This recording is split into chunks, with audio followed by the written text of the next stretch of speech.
کہ کیا کہتے ہیں اس کو، میں جو پڑھتا ہوں نا، ٹھیک ہے نا، اب ان کو سارا تو نہیں پتہ چلتا کہ کیا پڑھتا ہے، ٹھیک ہے نا، لیکن کچھ چیزوں کی ان کو گائیڈنس ہوتی ہے پہلے سے کہ یہ بتا رہے ہیں، لیکن یہ بتاتے نہیں ہیں. صحیح. یعنی کہ ہوتا ہے نا، یہ بتاتے نہیں ہیں، یعنی کہ یہ نہیں کہ یہ یہاں بیٹھ کے یا آپ پوچھو کہ وہ ان کو کیا بتایا تھا ابھی پڑھنے کو، یہ کبھی بھی نہیں بتائیں گے. ان کو گائیڈنس ہوتی ہے کیونکہ یہ بیت تھے، یہ بیت تھے. جی. اور جب آدمی بیت ہوتا ہے نا جی. تو اس کی آل اولاد جو ہے اس کو اگر پڑھنے پڑھانے والا سلسلہ ہے اس گھرانے کا تو اس کے اندر گائیڈنس بھی بیت والے کو ہوگی، کیونکہ وہ رازدار ہوتا ہے، جی.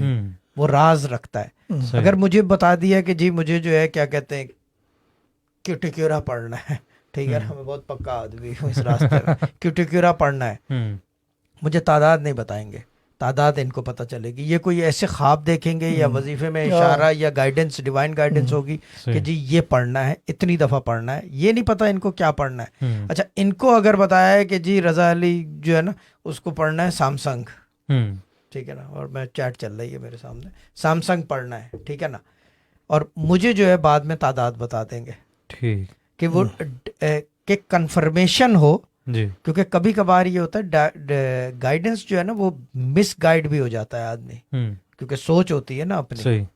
گائیڈنس سوچ ہی میں آتی ہے، بالکل. باہر سے تو نہیں آتی کہ بالکل. کیمرے سے نکل کے آ رہی ہے یا اسکرین پہ آ رہی ہے. اشارے ہوتے ہیں اسکرین پہ، یہ علم ہے ایک اشاروں کا، لیکن یہ چیزیں ان کو پتہ چلتی ہیں. صحیح. اور